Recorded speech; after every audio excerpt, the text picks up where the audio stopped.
Tell me what your life was like before you died.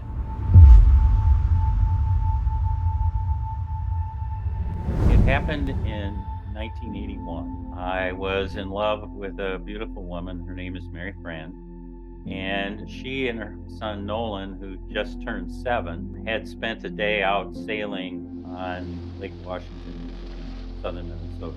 And on the way home, she attempted to make a left-hand turn onto a county road, looked into the setting sun and didn't see the oncoming car. That car hit her right in the driver's side door and killed Mary Fran instantly. And Nolan had a really serious head wound, and they wound up taking him to Mayo in Rochester, Minnesota. So he had some of the best care in the world. They really did a lovely job with him. And there he took 6 days to make his final transition. That's important because Mary Fran was one of 9 children. And so in the intervening time between the car accident and when Nolan left his physical body for the last time, there was a chance for all of these relatives to show up. I mean, we're talking brothers and sisters and uncle and aunts and grandparents and friends, other kind of cousins, family members, and that's just on her side. And then we got all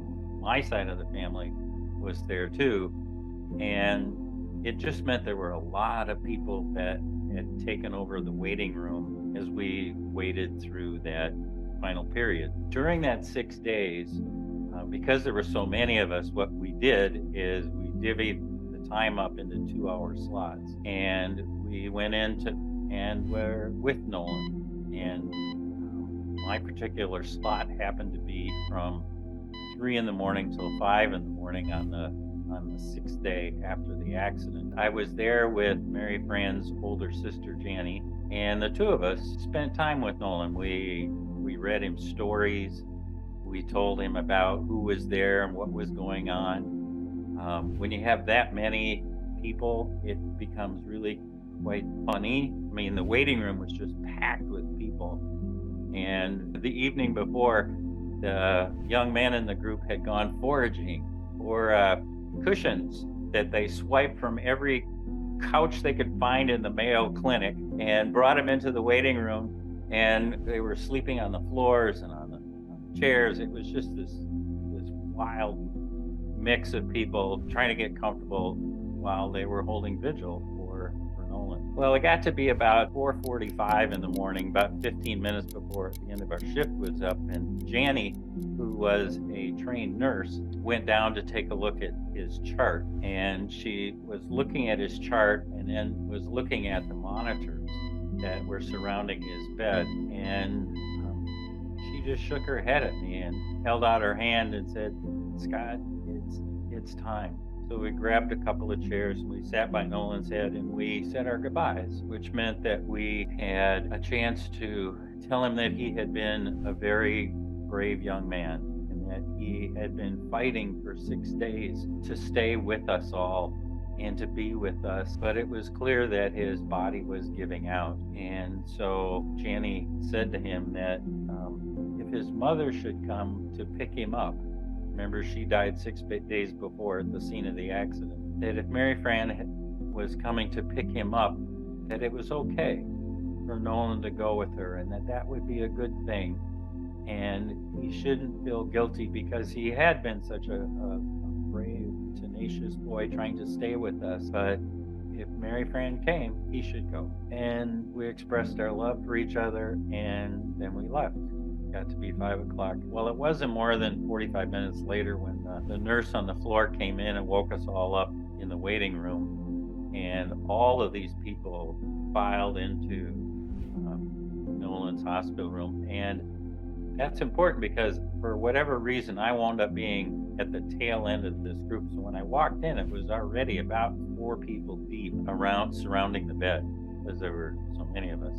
And so I wound up just sitting on the window ledge next to Mary Fran's youngest brother, Willie. And there we just waited. And when you're holding vigil, at least in Nolan's case, it was a very gentle process that his heart was just slowing down and the beats were becoming less and less vibrant until it just flatlined, and there's that ominous tone that happened. And when Nolan flatlined, what I witnessed was Mary Fran coming across the veil and scooping up Nolan out of his physical body.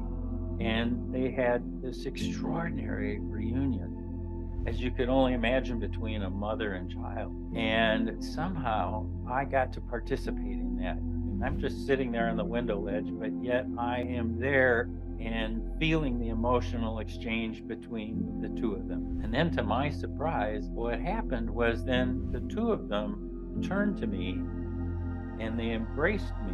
And then the three of us went to the light. And once in the light, it was extraordinary. It was this exquisite place where you realize instantly that the universe is love, and that you are entering into this place of profound love and acceptance. There's no judgment, but rather you begin to realize that you are an integral part of the love of the universe. And then the three of us, Mary Fran, Nolan, and I, had a chance to say our goodbyes. And we got to express our love for one another. We got to say how much we cared for each other. And then we had a chance just to be with one another as in this really extraordinary place. And then at some point, it felt like it was finished. The two of them then turned and left and went further into the light, and I came back into my physical body. So what happened was that I was with Mary Fran and Nolan in the light, and yet in my physical body, and I remember I'm sitting on a windowsill, and right next to me here is Willie, and we're touching shoulders, and I am also fully present in the room. So I have now this split consciousness where I am with Mary Fran and Nolan, and I am in the room. I didn't have a word for it then. It took a long time for me to find it. I call it bilocation. That's as good a word as I can find.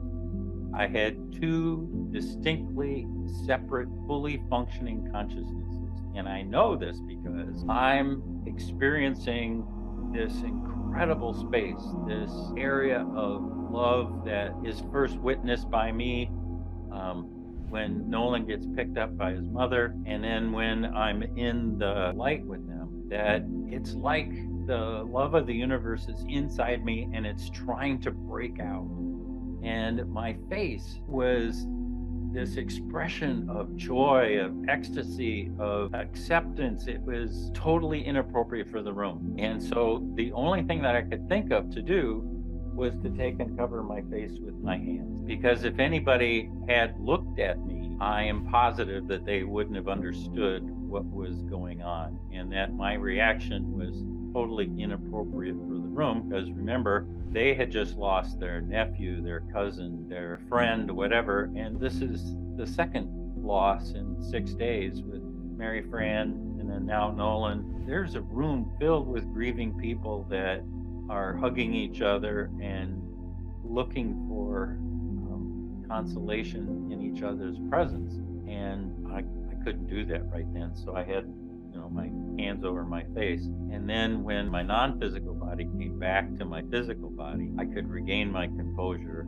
I could take my hands down and I could be with the other grieving relatives in the room. I was fully present in the room. We know something about that transition. We know that there has to be a heart connection between the individual who's going to have a shared death experience. Me, in this case, that was Nolan. And, just kind of as a side note, Mary Fran was a single mom. The birth father had disavowed any knowledge of his actions, and so was never present in their lives. And so as a result, Mary Fran chose not to tell Nolan who his biological father was. And so when I came along and we are developing this nice relationship, Mary Fran and I'm starting to begin to bond with Nolan. I'm a surrogate dad. And as a result, We had a really special connection. And when he left his physical body, he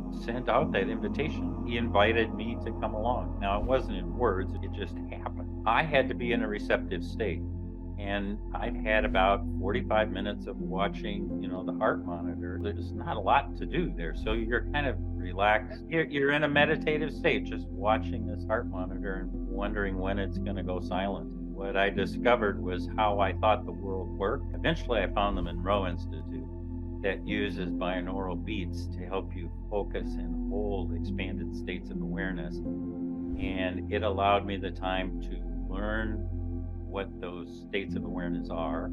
And it gave me the time in state so that I knew how to navigate the non-physical universe. And that opened up all the doors that I ever wanted. Yes, I was able to touch that space again. Yes, I was able to reconnect with Mary Fran and Nolan and a whole bunch of other people that have made their transition, and people who've never been in the physical world, divine entities of all sorts didn't. I mean, it was entirely different than something else. So when you say good, what I hear is not moralistic. I mean, that can be one criteria.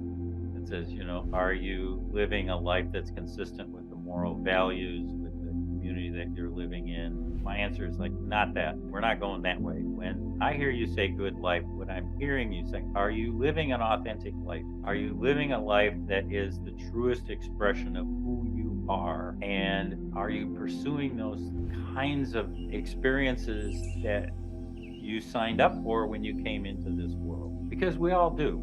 I mean, there's a whole center up there that talks about when you come into this physical world, there's a whole team of people that help you assemble the life that you're going to have here. You pick your parents and your friends and what kind of experiences you want, both physical and non-physical, spiritual. They craft what your life will be like. And a good life is consistent with coming up with those kinds of experiences. Are you living the fullest expression of your life? So when I get a chance and I make my final transition and I go up to the non-physical universe, one of the first people I want to meet is Judas Iscariot. Judas Iscariot, to remind folks out there, he's the person who betrayed Jesus, sold him for 30 pieces of silver. Jesus could not be Jesus without Judas Iscariot. And who would sign up for that job?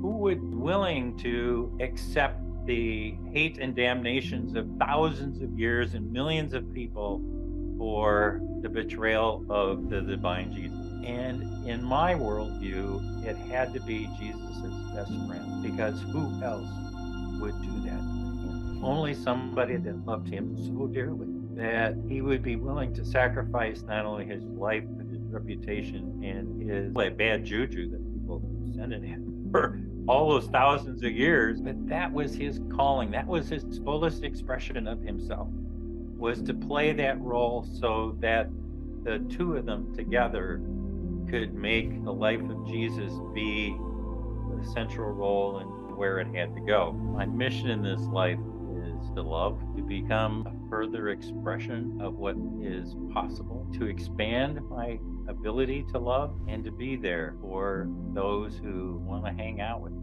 This is a cooperative adventure, and it's my job to play my part to the fullest extent that I can.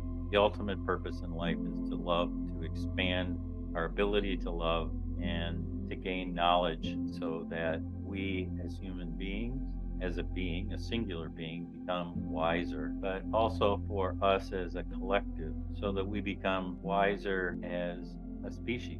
And for me, my personal mission is to make available these states of consciousness for people who would like to explore them.